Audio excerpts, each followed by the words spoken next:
ఉండాలి, చదువు ఉండాలి, రెండు ధైర్యం ఉండాలి. ఓకేనా? ఏది ఉన్నా లేకపోయినా రెండు ఉండాలి. అస్సలు భయపడద్దు దేనికి. మనకేమైనా ప్రాబ్లం ఉన్నా చెప్పాలి, ఇంట్లో అయినా సరే, ఫ్రెండ్స్ కి అయినా సరే, టీచర్స్ కి అయినా సరే. అస్సలు ప్రాబ్లం దాచిపెట్టుకోదు. బాయ్స్ కూడా అంతే, ఏ ప్రాబ్లం వచ్చినా కూడా భయపడద్దు. ఎవరి ముందైనా గట్టిగా మాట్లాడాలి. ఓకేనా? అట్లా గట్టిగా మాట్లాడితే లైఫ్ లో ఏదన్నా కూడా అచీవ్ చేయొచ్చు. ఇంకొకటి, గర్ల్స్ కి పర్టికులర్ గా మనం చదువుకుంటే మనంతటా మనము ఇండిపెండెంట్ గా జాబ్ చేసుకోగలిగితే చాలా హ్యాపీగా ఉంటాం లైఫ్ లో. సో గోల్ అదొక్కటే పెట్టుకోండి. మన డబ్బు మనం సంపాదించుకోవాలంటే మంచి చదువుకోవాలన్న గోల్ ఒకటి, ఎస్పెషలీ గర్ల్స్ కి అస్సలు మర్చిపోవద్దు. రెండవది, ఎవరైనా ఏదైనా ప్రాబ్లం చేస్తే భయపడొద్దు. ఆన్లైన్ లో కొంత ప్రాబ్లం చేస్తారు, ఇంకెక్కడన్నా బయట రోడ్స్ మీద ప్రాబ్లం చేస్తారు. కంపల్సరీ పేరెంట్స్ కన్నా టీచర్స్ కన్నా చెప్పాల్సిందే. ఓకేనా?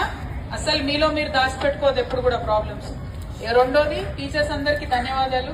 ఎందుకంటే మీరు ఎక్స్ట్రీమ్లీ ఎఫర్ట్స్ పెడుతున్నారు కాబట్టి ఇన్ని ఆల్మోస్ట్ 500 మంది పిల్లలు ఉన్నారు. మీరు మంచి పాఠాలు చెప్తున్నారు కాబట్టి ఇంకెక్కువ మంది వస్తున్నారు కాబట్టి మీకు నిజంగా ధన్యవాదాలు.